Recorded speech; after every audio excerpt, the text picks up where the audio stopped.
ప్రభునందు ప్రియమైన విశ్వవాణి సజీవ దర్శనం వీక్షకులకు ప్రభు అయిన యేసుక్రీస్తు వారి ఘనమైన నామములో శుభములు.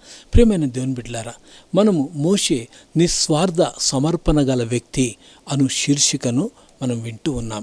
ఈరోజు మన ధ్యానాంశం ఏమిటనంటే మండుచున్న పొద అనుభవం మరియు తదుపరి అవకాశాలు. మోషే జీవితంలో మనము అనేకమైనటువంటి విషయాలను మనం వింటూ వచ్చాం గనుక మండుచున్న పొద అనుభవంలో మోషేకు ఎలాంటి అవకాశాలు కలిగించాడు దేవుడు అనేటువంటి విషయాలను మనం ధ్యానించుకోబోతున్నాం. ప్రార్థనతో ఈ దిన ధ్యానాన్ని ప్రారంభించుకుందాం. మమ్ములను మిక్కిలిగా ప్రేమించిన మా ప్రేమగల పరలోకపు తండ్రి, నైనా మోషే నిస్వార్థ సమర్పణ గల వ్యక్తి అను శీర్షికపై అనేక రోజులుగా మేము ఈ ధ్యానాలను వింటూ ఉన్నాం. నైనా మోషే తన యొక్క జీవిత అనుభవంలో ఎన్నో పాఠాలు మేము నేర్చుకోవడానికి మాకు అవకాశం ఇస్తున్నావు. నీకే స్తోత్రం. నాయనా, ఈరోజు వినే వాక్యం నా తండ్రి మా జీవితాలకు ఊరట కలిగించేదిగా, ఆదరించేదిగా, ప్రోత్సహించేదిగా, బలపరిచేదిగా ఉండటానికి మీరు సహాయం చేయండి.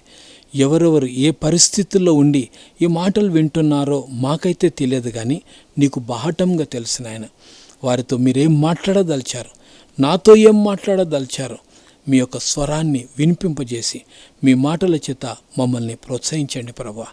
నీకే మహిమ, నీకే ఘనత, ప్రభావాలు చెల్లిస్తూ నజరేయుడు జీవాధిపతి అయిన యేసయ్య నామములోనే ప్రార్థించి అడిగి వేడుకుంటున్నాము తండ్రి, ఆమెన్. ప్రియులారా, ఈరోజు మండుచున్న పొద మరియు తదుపరి అవకాశాలు అనే అంశం పైన మనము ఈరోజు వాక్యాన్ని వినబోతున్నాం. ఒక సామెత లోకంలో వాడుకగా ఉంది. అదేమిటంటే, రెక్కలు విరిగిన పక్షి మరెన్నడూ పైకి ఎగురలేదు. మీరేమంటారు? అవుననే అంటారు. రెక్కలు విరిగిన తర్వాత ఏ రీతిగా అది పైకి ఎక్కగలదు? కానీ ప్రియమైన దేవుని బిడ్డ, ఈరోజు గమనించాల్సిన ప్రాముఖ్యమైన విషయం ఏంటంటే, మోషే అరణ్యంలో ఉన్నప్పటికీ 40 సంవత్సరాలు ఎంతో కష్టతరమైనటువంటి పరిస్థితుల్లో ఉన్నటువంటి మోషే జీవితాన్ని మనం గమనించినట్లయితే, మోషే తిరిగి ఈ స్థితికి రావడానికి ఇది ఎలా సాధ్యం అనే ప్రశ్న తలెత్తవచ్చు. కానీ దేవుడు అద్భుతమైన కార్యం జరిగించగలడు. పక్షి ఒకవేళ రెక్కలు విరిగితే ఎగరకపోవచ్చునేమో, కానీ మనిషి తన ఓటమిలో, తన బలహీనతల్లో, లేదంటే తను పడిపోయినప్పుడు లేవగలడు అనేటువంటి సందర్భాలు అనేకమున్నాయి. అబ్రహాం గురించి మనం ఆలోచన చేస్తే, అబ్రహాము అబద్ధం చెప్పాడు, చెల్లెలు అని చెప్పాడు. అంటే దాని అర్థం ఏంటంటే అబద్ధం చెప్పాడు. వేరే రకంగా చూస్తే వరుస చెల్లెలే కావచ్చు, కానీ ఆయనకు భార్య. అబద్ధం చెప్పాడు కదా అనేసి దేవుడు ఆయన్ని వదిలేసి ఆయనను లిస్టులో నుంచి తీసేశాడా? ఆయన దగ్గరికి వెళ్ళి ఆయనకిచ్చినటువంటి వాగ్దానం ప్రకారంగా దేవుడు చెప్పిన మాట ఏమిటంటే, నిన్ను అనేక జనములకు ఆశీర్వాదంగా నేను చేయబోతున్నా. ఆ ప్రకారంగానే ఆయనను ఆశీర్వాదకరంగా చేయడానికే దేవుడు ఆయనను ఎన్నుకున్నాడు. అయితే ఆయన పొరపాటు ఆయనను దేవుని ప్రణాళికలో నుండి తొలగించలేదు, కానీ ఆయనను దేవుడు ఒక ఉన్నతమైనటువంటి స్థితి ఇచ్చాడు. అబ్రహాంకు దేవుడిచ్చినటువంటి ఒక బిరుదు ఏంటంటే విశ్వాసులకు తండ్రి. ఈరోజు విశ్వాసి అని పిలువబడుతున్నటువంటి వారికి పితామహుడు ఎవరు అనంటే అబ్రహాం. అబ్రహాం విశ్వాసులకు తండ్రి. ఈరోజు మనకు ఒక మోడల్. ప్రియమైన దేవుని బిడ్డ, దేవుడు మన బలహీనతల్లో, మన బలహీనంగా ఉన్నటువంటి పరిస్థితుల్లో వదిలిపెట్టేవాడు కాదు. తర్వాత యాకోబు గురించి మనం ఆలోచన చేస్తే, యాకోబు మోసగాడు అనేటువంటి మాట తరచుగా వాడుకలో ఉంది. మోసగాడే కావచ్చునేమో, కానీ యాకోబులో ఉన్నటువంటి ఒక శ్రేష్టమైనటువంటి గుణం ఏంటంటే, నేను ఆశీర్వదింపబడాలి, నేను ఉన్నతంగా ఉండాలి, నేను జ్యేష్ఠత్వపు హక్కును నేను పొందుకోవాలి అనేసి పలు విధాలుగా తను చేయగలిగినవన్నీ చేశాడు. ఆయన యుక్తిపరుడు, ఆయన యుక్తిగా ప్రవర్తించాడు. అలాగని చెప్పి మోసగాడు మోసగాడు మోసగాడు అని అంటూ మనం ఆలోచన చేస్తాం, కానీ ఆ మోసగాన్ని దేవుడు దర్శించినప్పుడు తన మోసం అంతటిని దేవుని సన్నిధిలో ఒప్పుకున్నాడు. ప్రభువా, నీవు నన్ను ఆశీర్వదిస్తేనే కానీ నేను నిన్ను విడువను అంటాడు యోబేకు రేవు దగ్గర. మాట్లాడినప్పుడు నీ పేరేమంటే యాకోబు అని ఒప్పుకున్నాడు. తన స్థితిని తను ఒప్పుకున్నాడు. ఎప్పుడైతే తను ఒప్పుకున్న కారణం చేత అద్భుతం ఏంటంటే ఇక మీదట నువ్వు యాకోబు అనవడవు, ఇశ్రాయేలే అని అంటాడు. ఇశ్రాయేలు అనే మాటకు అర్థం ఏంటంటే రాజకుమారుడు, దేవుని చేత ఏర్పరచబడినటువంటి వాడు, దేవుని యొక్క ఆశీర్వాదాలు పొందడానికి అర్హుడైనటువంటి వాడు. ప్రియమైన దేవుని బిడ్డ, దేవుని యొక్క వాగ్దానాలు ఎంత యథార్థమైనవి అంటే, వాగ్దానం ఇచ్చినటువంటి దేవుడు నమ్మదగిన వాడు. ఆయన ఇశ్రాయేల్ అని పేరు పెట్టాడు. ఇశ్రాయేలుగా ఈరోజు ఇప్పుడున్నటువంటి ప్రస్తుత పరిస్థితుల్లో ప్రపంచ దేశాల యొక్క దృష్టి అంతా ఆ దేశం పైన ఉండేటట్లుగా చేశాడు. చిన్న దేశం, 95 లక్షల మంది ఉండేటువంటి దేశం, 1 కోటి మంది కూడా లేనటువంటి దేశం. ఒకప్పుడు 1948 మే 14కు ముందు మ్యాప్లోనే లేనటువంటి దేశం. 1948 మే 14వ తేదీన స్వాతంత్రం వచ్చి దేశం వరల్డ్ మ్యాప్లోకి వచ్చింది. ఆ వచ్చిన తర్వాత ఆ దేశాన్ని దేవుడు ఆశీర్వదించాడు. వరల్డ్ మ్యాప్లో లేకుండా అవడానికి కారణం వారి యొక్క అవిధేయత. కానీ తిరిగి వారి పట్ల దేవుడు కృప చూపుతూనే ఉన్నాడు. దేవుని యొక్క మహాకృప ఏంటంటే, వాగ్దానం ఇచ్చినటువంటి దేవుడు నమ్మదగిన దేవుడు. పితరుడైనటువంటి అబ్రహాముకు దేవుడిచ్చిన వాగ్దానం, నిన్ను నేను ఆశీర్వదిస్తాను, నిన్ను అనేక జనములకు ఆశీర్వాదకరంగా ఉంచుతాను అనేటువంటి ఆ వాగ్దానము నెరవేర్పులో ఇశ్రాయేలు దేశం ఏర్పాటు చేయబడింది. ఈరోజు కూడా ఆ దేశం ఆశీర్వదింపబడినటువంటి దేశంగానే ఉంటుంది. ప్రియమైన దేవుని బిడ్డలారా, యాకోబు జీవితంలో దేవుడు అద్భుతమైన కార్యం చేశాడు. ఆ తర్వాత మనం రాహాబును గురించి మనం ఆలోచన చేస్తే, రాహాబు ఒక వేశ్య. యెరికో పట్టణంలో వ్యభిచారం చేస్తూ వేశ్యగా ఉన్నటువంటి ఆ స్త్రీ వేగుల వారి ఇద్దరిని దేవుని ప్రజలను కాపాడినందుకు ఆ రాహాబును దేవుడు క్షమించి యేసుక్రీస్తు వంశావళి పట్టికలో మత్తయి సువార్త 1వ అధ్యాయంలో ఆమె పేరు నమోదు చేయబడింది. దేవుడు ఎంత దయగలవాడో, పాపముతో జీవిస్తున్నటువంటి మనల్ని ఆయన క్షమించడానికి ఎంత గొప్ప మనసు కలిగి ఉన్నాడో ఒక్కసారి ఆలోచన చేయండి. అంటే దేవుడు తన ఏర్పాటులో ఉన్నటువంటి బిడ్డల్ని ఆయన విడిచిపెట్టాడు. దేవుని పనిలో సహకారులుగా ఉన్నటువంటి వారిని ఆయన విడిచిపెట్టాడు. దేవుని యొక్క ప్రజలు వాగ్దాన భూమిలోనికి వెళ్ళటానికి మరి ఏర్పాటు కలిగి ఉన్నాడు గనుక వేగుల వారు వెళ్ళినప్పుడు వారిద్దరిని కాపాడటానికి ఒక వేశ్యను దేవుడు వాడుకున్నాడు. ఏమండి, వేశ్యలను కూడా దేవుడు వాడుకుంటాడా అంటే 100% వాడుకుంటాడు. అయితే వారిలో మార్పు తీసుకొస్తాడు. ప్రియ దేవుని బిడ్డ, నేను ఇటువంటి పాపం చేసిన వాడిని నన్ను వాడుకుంటాడు, ఖచ్చితంగా వాడుకుంటాడు. ఎప్పుడు అనంటే నీ స్థితి నుంచి నువ్వు బయటికి వచ్చినప్పుడు నిన్ను వాడుకుంటాడు. ప్రియమైన దేవుని బిడ్డ, దేవుని ప్రజలతో, దేవుని ప్రజల గురించి ఆలోచన చేసినట్లయితే ఖచ్చితంగా ఆయన పని నెరవేర్చుకోవటానికి ఎవరినైనా వాడుకుంటాడు. అయితే తగ్గింపుతో ఆయనను గ్రహించి, ఆయనను గుర్తించి, ఇశ్రాయేలు దేవుడు నిజమైన దేవుడు, ఇశ్రాయేలు దేవుడు రక్షకుడు అనేటువంటి సత్యాన్ని ఆమె గ్రహించింది కనుకనే ఆమెకు ఆ విడుదల, అంతేకాకుండా వంశావళి పట్టికలోకి ఆమె రాగలిగింది. ప్రియమైన దేవుని బిడ్డ, తర్వాత 4వ వ్యక్తిని మనం చూసినట్లయితే, మన అనుదిన జీవితంలో మనం చాలాసార్లు అవిధేయులుగానే ఉంటాం. యోనా జీవితంలో నినివే పట్టణానికి వెళ్ళి ఆ ప్రకటన చేయమని యోనాకు చెప్పినప్పుడు యోనా అవిధేయత చూపించి ఆయన చేసిన పని ఏంటంటే, నినివేకు వెళ్ళాల్సినటువంటి వ్యక్తి తర్షీషుకు బయలుదేరాడు. ఆయన బయలుదేరాడు, అవిధేయుడే కావచ్చు, చివరికి చావటానికి కూడా సిద్ధపడ్డాడు. అక్కడున్న పరిస్థితి, అక్కడున్న అలజడిని బట్టి ఆయన అన్నమాట ఏంటంటే, నన్ను సముద్రంలో ఎత్తేయండి అని అంటే అదే పని చేశారు, భయపడుతూ చేశారు.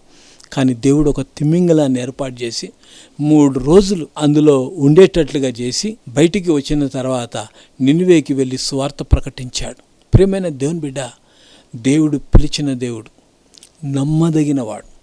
యోనా అవిధేయుడుగా ఉన్నప్పటికీ అవిధేయతను బట్టి తనను శిక్షించక తిరిగి దగ్గరికి చేర్చుకొని ఆయన పనిలో వాడుకున్నటువంటి వాడు ఆయన. ప్రియమైన దేవుని బిడ్డ, ఈరోజు కూడా మన పరిస్థితి అంతే. మన జీవితంలో కూడా నువ్వు ఏ పరిస్థితిలో ఉన్నావు అనేది ఆయన చూడడు. కానీ నువ్వు ఒక్క మాట, ప్రభువా నేను అవిధేయుణ్ణే, నేను నీ మాట వింటానయ్యా, ఇప్పటి నుంచి నన్ను క్షమించయ్యా, నన్ను కనికరించయ్యా, నా ఎడల కృప చూపయ్యా అని అడిగితే ఖచ్చితంగా దేవుడు నిన్ను వాడుకోవడానికి ఇష్టపడుతున్నాడు. ప్రియమైన దేవుని బిడ్డ, ఈరోజు నినివే ప్రజలు 1,20,000 కంటే ఎక్కువ మంది ఉన్నటువంటి ఆ నినివే పట్టణ ప్రజలందరూ కూడా యోనా ప్రకటించినటువంటి సువార్తను బట్టి దేవుని యొక్క తీర్పును ప్రకటించడం ద్వారా వారు మనసు మారి దేవుని తట్టు తిరిగారు. గోనెపట్ట ధరించుకొని దేవుని వైపుకు వారు తిరిగినప్పుడు దేవుడు అద్భుతమైన కార్యాన్ని వారి జీవితంలో చేశాడు. ప్రియమైన దేవుని బిడ్డ, దేవుని తట్టు మనం తిరిగితే, అందుకే అంటాడు, నా యొద్దకు వచ్చు వారిని నేను ఎంత మాత్రమో త్రోసివేనంటాడు. అయితే ఈ విషయాలన్నీ మనం ధ్యానిస్తే లోబడని వారిని కూడా దేవుడు వాడుకున్నాడు. కొత్త నిబంధన గ్రంథంలో మార్కు విషయంలో ఆలోచన చేస్తే మార్కు అవిధేయుడిగానే ఉన్నాడు, లోబడని వాడుగానే ఉన్నాడు. కానీ పౌలు ప్రోత్సహించి మార్కును వెంటబెట్టుకొని వెళ్ళాడు, తను సువార్తలో పాలిభాగస్తుడయ్యాడు. అంతేకాకుండా మార్కు సువార్త రాయడానికి కూడా ఆ అవిధేయుడైనటువంటి మార్కుకు దేవుడు అవకాశం ఇచ్చాడు. ప్రియమైన దేవుని బిడ్డలారా, దేవుడు ఎవరినైనా వాడుకోగలడు. ఎప్పుడు అనంటే పశ్చాత్తాపడి మనసు మారి ఆయన తట్టు తిరిగి ఆయనను గ్రహించినప్పుడు, ఆయన యందు విశ్వాసం ఉంచినప్పుడు దేవుడు ఖచ్చితంగా వాడుకుంటాడు. ప్రియమైన దేవుని బిడ్డలారా, ఈరోజు మోషే నిస్వార్థ సమర్పణ గల వ్యక్తి అనేటువంటి ఈ యొక్క శీర్షిక పైన మనం వింటూ ఉంటుండగా అనేకమైన పాఠాలు మనకు నేర్పుతూ ఉంటున్నాడు. మోషే 40 సంవత్సరాల అరణ్య అనుభవంలో ఉండగా ఆ అరణ్య అనుభవం ముగింపబడిన తర్వాత మోషేను దేవుడు పైకెత్తుతున్నాడు. మోషేను వాడుకోవడానికి దేవుడు ఇష్టపడుతున్నాడు. అందుకే నిర్గమకాండం 3వ అధ్యాయం 1వ వచనంలో చూస్తే, మోషే మిద్యాను యాజకుడైన ఇత్రో అను తన మామ మందను మేపుచు ఆ మందను అరణ్యము అవతలకు తోలుకొని దేవుని పర్వతమైన హోరేబుకు వచ్చాను. 2వ వచనములు అంటాడు, ఒక పొద నడిమిని అగ్ని జ్వాలలో యెహోవా దూత అతనికి ప్రత్యక్షమాయను. అతడు చూచినప్పుడు అగ్ని వలన ఆ పొద మండుచుండెను, కానీ పొద కాలిపోలేదు. ప్రియమైన దేవుని బిడ్డలారా, మోషే జీవితంలో ఇదొక శ్రేష్టమైనటువంటి అనుభవం. అగ్ని మండుచున్నది కానీ కాలిపోలేదు. ఈ అనుభవం ద్వారా దేవుడు మోషేతో అనేక విషయాలు మాట్లాడుతున్నాడు. ఇదొక్క అనుభవం ద్వారా మోషే తన జీవితంలో ఎలాంటి పని చేయబోతున్నాడో తనకు బయలుపరచడానికి దేవుడు దర్శనమిచ్చాడు. ప్రియమైన దేవుని బిడ్డలారా, అందుకే మొదట చెప్పుకున్నట్లుగా రెక్కలు విరిగిన పక్షి మరెన్నడూ పైకి ఎగరలేదు అనేటువంటి సామెత మనుషుల పట్ల అది కాదనేది గుర్తించాలి. మనం పడిపోయినప్పటికీ, నలిగిపోయినప్పటికీ, చేతగాని స్థితిలోనికి వచ్చినప్పటికీ దేవుడు తిరిగి బలపరిచి నిలబెట్టి ఆయన నిన్ను నన్ను గొప్పగా వాడుకోబోతున్నాడు. ఎన్ని సంవత్సరాలు అయిందో, ఎన్ని సంవత్సరాలు ఈ బాధ అనుభవించాలి, ఎన్ని సంవత్సరాలు ఈ కష్టం గుండా నేను వెళ్ళాలి అని నువ్వు ఆలోచన చేస్తూ ఉంటే గనక దేవుడు అంటున్నాడు, బిడ్డ, నేను నీకు విడుదల ఇవ్వబోతున్నాను. అది దేవుని యొక్క మాట.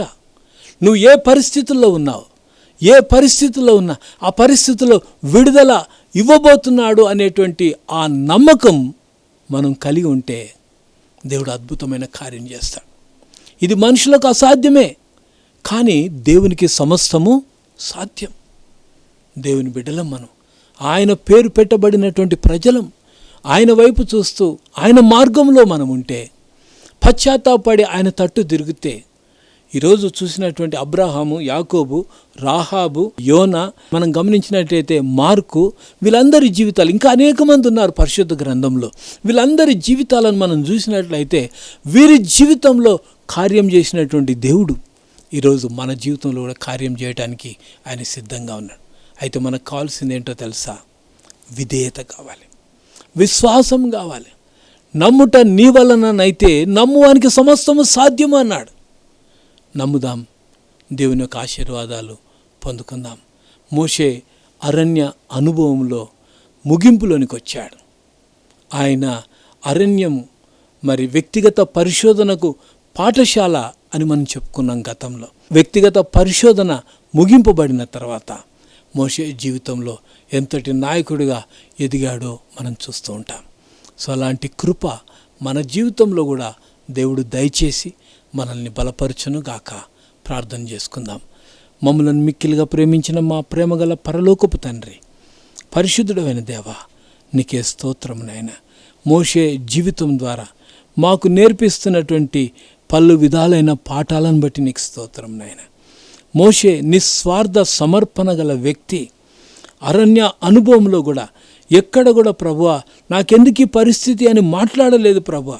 తను ఏం ఆలోచన చేశాడు, ఏ విధంగా ఆయన జీవితం ఉండిందో మాకు తెలియదు. కానీ ఈరోజు ఆయన జీవితం ఆ 40 సంవత్సరాల అరణ్య అనుభవంలో నుండి బయటికి వచ్చి 40 సంవత్సరాలు ఒక గొప్ప నాయకుడిగా వర్ధిల్లాడు ప్రభా. ఈరోజు మా జీవితంలో కూడా మేము ఎదుర్కొంటున్నటువంటి సమస్యలు, మేము ఎదుర్కొంటున్నటువంటి పరిస్థితులు, ఈ పరిస్థితుల్లో నుంచి బయటికి వచ్చి నాయనా నీ కొరకు బలమైన సాధనాలుగా వాడుకోవడానికి మమ్మల్ని సిద్ధపరిచినందుకే నీకు స్తోత్రం నాయన. ఎవరు ఏ పరిస్థితుల్లో ఉన్నారో ఆ పరిస్థితుల్లో మీరే మాట్లాడి బిడ్డలను బలపరిచి నా తండ్రి నీ నామ మహిమార్థమై నిలబెట్టుకోండి దేవా. నీకే కృతజ్ఞతలు తెలియజేస్తుంటున్నాం. రెక్కలు విరిగిన పక్షి లేవలేదు, కానీ నీ పేరు పెట్టబడినటువంటి జనులు, నీ నామములో నిన్ను ఆశ్రయించినటువంటి ప్రజలు వారు అలాగే ఉండిపోరు. కానీ ఒక దినాన చేయి పట్టి లేవనెత్తి బలపరిచే దేవుడు అయినందుకై నిండు హృదయంతో కృతజ్ఞతాస్తుతులు చెల్లిస్తూ జీవాధిపతి అయిన యేసయ్య నామంలో ప్రార్థించి అడిగి వేడుకుంటున్నాము తండ్రి. ఆమేన్. మన ప్రభు అయిన యేసుక్రీస్తు వారి కృప, తండ్రి అయిన దేవుని ప్రేమ, పరిశుద్ధాత్ముని యొక్క అన్యోన్య సహవాసం వాక్యం విన బిడలకి ఇప్పుడు ఎల్లప్పుడూ సదాకాలం తోడై నడిపించును గాక. ఆమేన్.